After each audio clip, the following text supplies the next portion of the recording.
Every morning, about 1 billion people wake up and immediately take a drug, a psychoactive drug, the most widely used one on Earth. Nobody calls it that. We call it coffee. And here's the first uncomfortable thing. You don't drink it to feel good. You drink it to stop feeling bad. That difference is the whole story. Because the molecule inside your cup was never invented for you. It was invented to kill. We'll get there. But first, a name. Germany, 1819. A young chemist is handed a small box of coffee beans.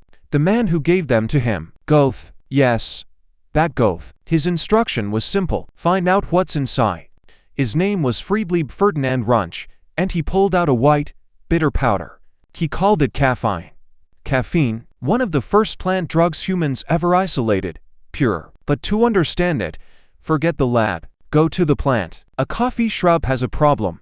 It can't run, so it fights with chemistry. It loads its leaves and seeds with caffeine. To an insect, caffeine is a poison. It scrambles their nervous system. They stop. They die. Caffeine is a pesticide, a natural insecticide, and it does something even colder. 2. Caffeine drips into the soil and poisons the seeds of any rival trying to grow nearby. It clears its own neighborhood. This is the substance you pour into a mug, on purpose. So why does a bug killer feel so good to you? Here's the trick, and it is a trick. All day, your brain is keeping score. Every hour you're awake, a chemical builds up, adenosine. Adenosine is your fuel gauge. It locks into little docks in your brain, receptors, and each one whispers the same word. Tired. By night, they're full. You sleep. The gauge resets. Then we found a key that fits the same lock. Caffeine looks almost exactly like adenosine. Same shaped, same dock, opposite job. It jams the lock and says nothing. The tired signal can't get through. And this is the part nobody tells you. Caffeine gives you nothing. No energy. Not one drop.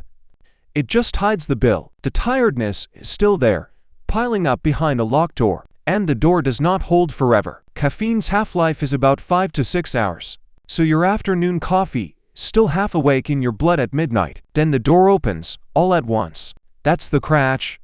You didn't run out of energy. You just got handed a bill you delayed. But the brain is smarter than that. And here it gets worse. It notices its locks keep getting jammed, so it builds more locks, more receptors. Now normal coffee isn't enough. You need it just to feel like yourself. Miss a morning, and all those extra locks fill instantly. That's the headache. Defog. Diffuse, that's too short. Withdrawal from the drink you thought was harmless. The thing that fixes your morning is the thing that broke it. But the chemistry is only the surface, because this molecule didn't just rewire brains, it rewired history. Rewind to Europe, 400 years ago.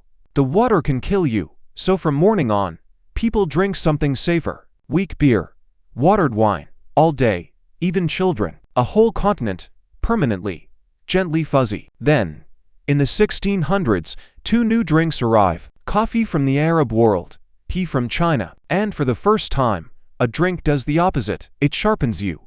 A foggy continent slowly sobers up. Millions of minds switching on at once. And what do switched-on minds do? They gather. A new kind of room appears.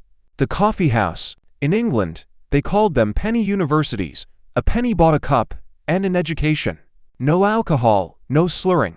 Just caffeine and argument. Strangers debated for hours, and out of that caffeinated nose, institutions were born. One coffee house belonged to a man named Edward Lowe. Sailors traded shipping news at his tables. It became Lowe's of London.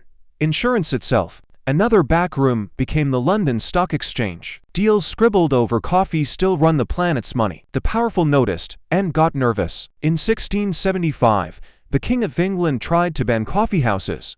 Too many dangerous ideas. The backlash was so fierce, he folded in days.